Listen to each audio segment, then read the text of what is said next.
Hi guys, well it's Mark, the Bowlerhat Farmer, on tour still.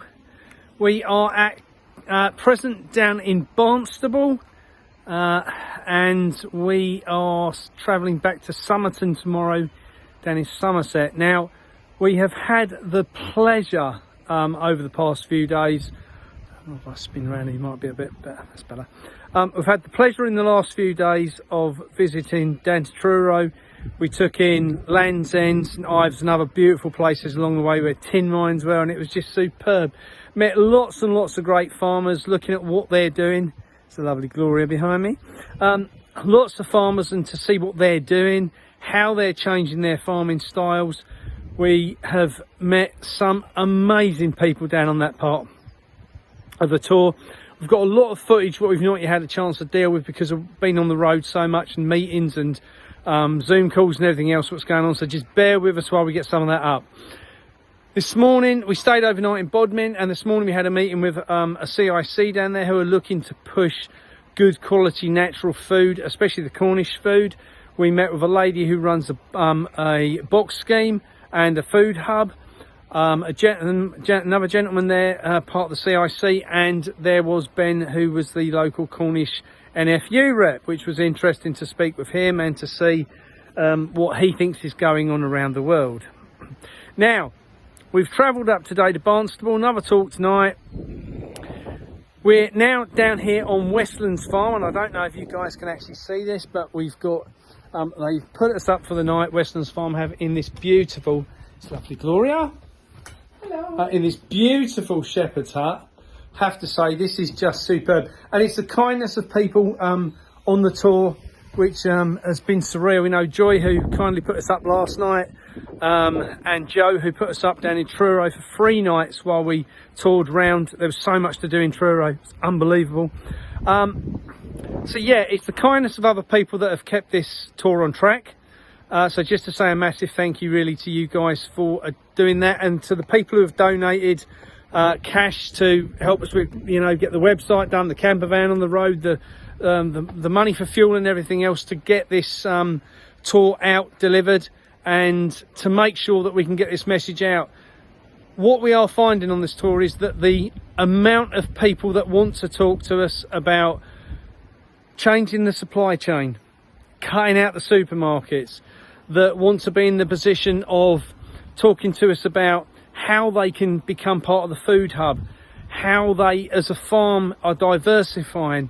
You know, we stayed when we first got to Truro on Irwin's dairy farm of 500 cows they're milking down there, and Irwin took us round, and while it doesn't fit into the remit of what I think a dairy farm should look like for my thinking, what I will say is that Irwin really has got it absolutely brilliant. Clean, tidy, methodical. They've thought about everything they're doing, and I can't emphasize this enough. You know, whilst it might not be my style of farming, it definitely does fit what they've got available to them. You know, one of the great things I saw down there was how they couldn't connect their solar panels, what they put on the farm buildings, not on the ground, on the buildings.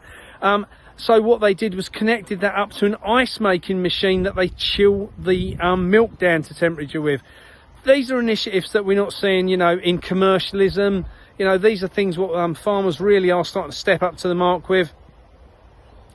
I also, while we were down there, I asked, there was some blue lines through the cattle shed, and I said, what are they for? And they realised that if they put the food onto the concrete, that the saliva from the cows digests the concrete, and they then take some of that into the mill if they're not careful. So they've lined the floor with a resin.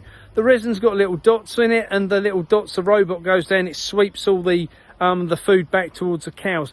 Absolutely fantastic to see the initiatives which they're going through down there. I was really impressed, I've got to say, and as I say, it's not my style of farming, but it works, and they're producing 6 million litres of milk a year, Bovia free. Now, what I will also say on that is, if you haven't seen the video which I posted up, and the likes of Gareth Wynne Jones and other people have posted about Muller and their despicable behaviour, I'm going to say nothing else. I've got nothing to lose, so I can say as it is. Some farmers are, you know, are scared about their contracts. I've got no contract with Muller, so Muller, you're a disgrace to the industry. What they've done is they've made up some BS excuse that they can't collect the milk, and thousands upon thousands of litres a day are going back into slurry tanks to be tipped on the fields in due course because they've given some BS excuse about why they can't collect it. Have a look at the video, because you know the farmers are nearly in tears over this. They're losing thousands. You know, take this as the example. 46 pence a litre, what most of them are getting paid on that contract. If they do not get 1,000 litres collected, it's £460 down the drain. They're now 12 days in and they're still not collecting. You know, you're talking about £6,000 to a farmer that can't afford to lose that money.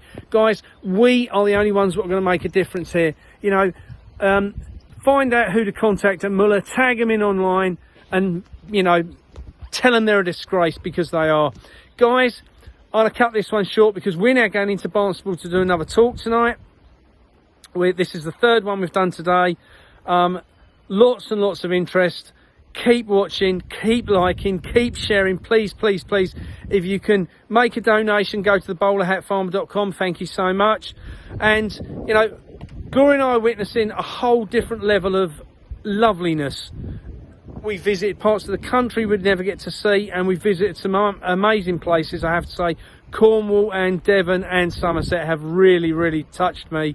It's somewhere I've never visited in my life, and I've absolutely loved it. Gloria obviously new to the UK, and in the last 18 months so she's just getting the chance to see a lot of stuff fresh with me, so it's been lovely for us to do that. People's kindness, the places we see. I mean, I don't know if I spin around, if you can just see, there's the camper. She's got all the way down here, and we're now heading back. These beautiful, beautiful views which we're getting to witness has just been surreal. Now, lastly, and before I kick off, we have met some great people. We've still got a lot of places to go and talk, so if you haven't got, you know, to see us yet, don't worry. We're heading up to down Somerton tomorrow, then up to Burnley for Thursday, Derbyshire for Friday, Doncaster for Sunday. Guys, we are absolutely making a difference. I know that because the people are telling us so, and people are thanking us for what we're doing. We must be on the right road.